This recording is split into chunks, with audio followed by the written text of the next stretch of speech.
Constitution of the United Nations Educational, Scientific, and Cultural Organization, adopted in London on 16 November 1945.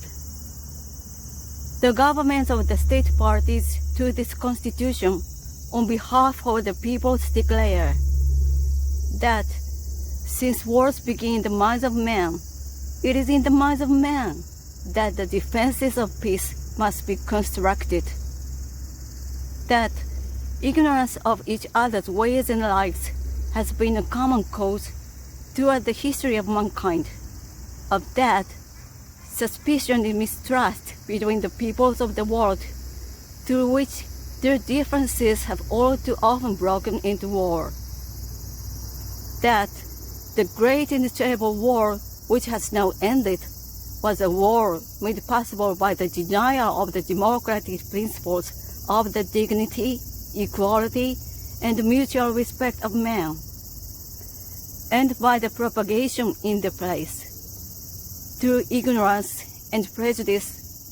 of the doctrine of the inequality of men and races. That the wide diffusion of culture and education of humanity for justice and liberty and peace are indispensable to the dignity of man, and constitute a sacred duty which all the nations must fulfill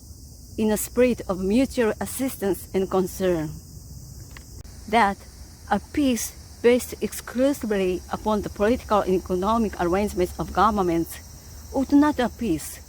which secure the unanimous, lasting, and sincere support of the peoples of the world, and that the peace must therefore be founded,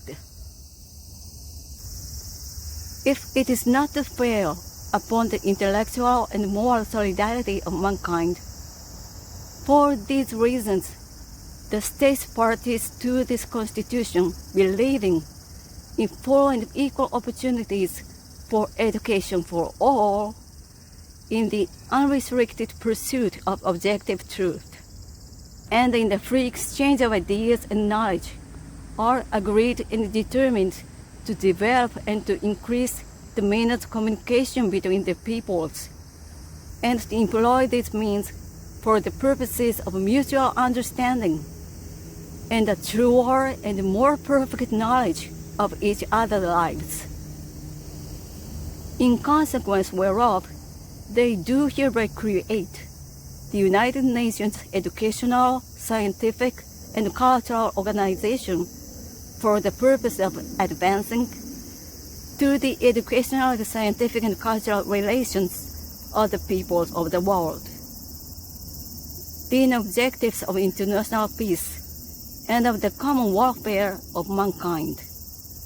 for which the United Nations organizations are established and which its charter proclaims.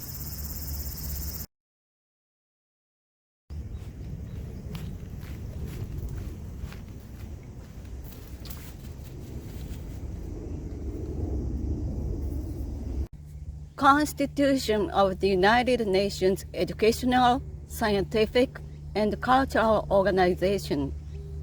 adopted in London on 16 November 1945,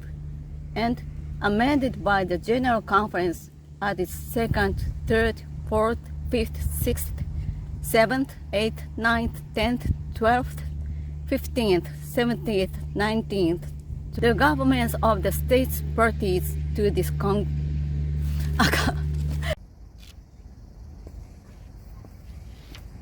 Constitution of the United Nations Educational, Scientific, and Cultural Organization,